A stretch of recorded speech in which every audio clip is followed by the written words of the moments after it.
So there is a kind of silent war between the genders, it seems. And I'm sure that what you just spoke on there plays into all of that and plays into how we're going after separation a lot of the time instead of this union that you speak to. So can you put some words to that for us?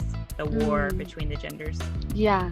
So we are naturally different, and that is our gift, but it's also what makes us not understand each other, because a feminine essence brain is thinking that all brains are feminine essence. And then a masculine essence brain is thinking that all brains are masculine essence. And so we get into relationship, and what we don't realize is that this person is very different than we are. And we are not taught the differences. We're not taught how to engage, how to communicate in a way that serves that person's brain, that person's experience, that person's body and nervous system. And so what happens is that we get into these relationships because there's chemistry, there's attraction, of course, there's beauty, there's love. But when we don't actually know how to relate and honor each other's differences, we end up hiding things, lying, doing things behind each other's backs. We end up yelling. We end up saying things in ways that hurts the other. We end up emasculating. We end up defeminizing, which is something that I say. We end up hurting each other, really. And that's been going on for a very long time. And so right now, I feel like is a really special time because we're in a time when we're actually realizing that. And now we get to bring it all into awareness and realize how we have been tearing each other down and hurting each other. And even if we are in a quote unquote healthy relationship, we're committed, we're loving, we're not betraying each other, we're communicating, we can still hurt each other a lot in that. And so we have so much work to do in terms of unraveling all of the patterns. And they really are just that. They're patterns that stem from a very long time ago. I need to start taking a look at that, like how we are different and celebrating each other's differences so we can put an end to that fight, that war that's happening between us. Separation, yeah. Get back to unity, get back to communion, and get back to connection. I love that. Okay, so this is an excerpt from your site where you say, as women who are badass, we start trusting our own inner masculine more than we trust his. When we do that, we start throwing off the polarity and passion in the relationship. So in this culture of women feeling this need to be hyper masculine in order to measure up, and because in our culture it's socially acceptable to emasculate our men, unfortunately, how do we identify where we are emasculating our men? Let's start there. Yeah. So with this quote, I want to point out that it's very subtle, right? We might in our minds go, oh, but I trust him.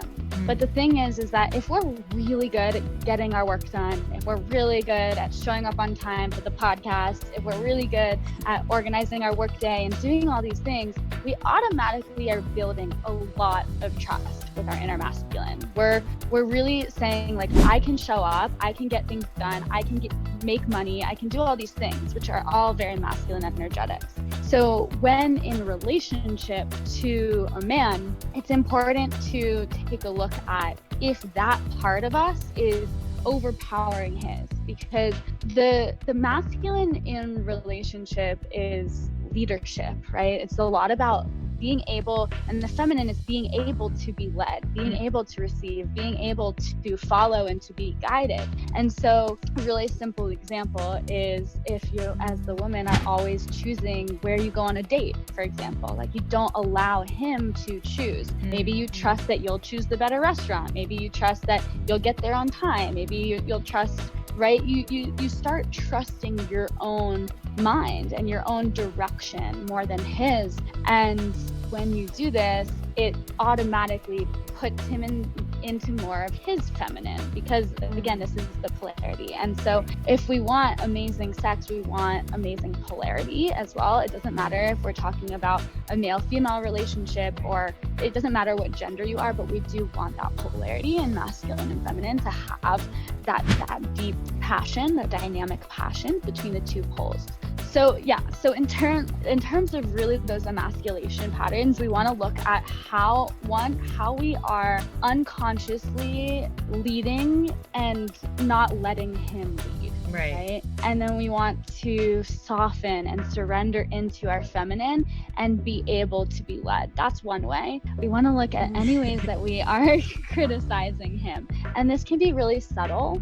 So again, this is why we kind of need to tease these out and kind of study the way that we relate, because saying something such as, I don't like that shirt, you can say that in a way that doesn't come off as criticism. You can say something like, you look really good, how about blue instead to match those pants, right? So you're not tearing down his choice, because in criticism, there's more of a chance for emasculation, right? Another way that is not really talked about in terms of emasculation is around our sexual patterns. And if we are faking our pleasure or faking our orgasms, or we're not fully present in the sexual experience, like there's a lot of women, if they'll just experience their man coming at them a certain way, wanting sex in a certain pattern or a certain position, they'll just numb out. But that is really emasculating a man, because you're not drawing his presence forward by that. You're not drawing his consciousness and his embodiment forward by going numb. And you're especially not drawing yours out either. And so in those situations, whatever situation, however your man is coming to you for sex, do not numb out. Do not fake your pleasure. Do not leave and go somewhere else. Like, can you embody yourself? And if you're not liking it, can you communicate? Can you dance a certain way? Can you move to a different corner of the bed? Like, wake yourself up in the experience, and then that will wake him up as well. So these are some ways. And I do want to point out too that also it's important to note that a man that is super in his divine masculine or in his king archetype, he can't get emasculated. So this is just an interesting little piece to recognize, is that any attempt that a woman will make to emasculate a man, if he's already there, like he's actually been initiated and he's holding a very strong level of presence already, he's going to point it out and be like, you're doing that, right? He's actually not going to allow himself to be emasculated. But the thing is that we're just not there. Like, most of the world is not there. And so it's important to know that they're not victims, right? They're also having choice in every single moment of relationship. We both are in choice. But yeah, these are some ways that we can emasculate our men.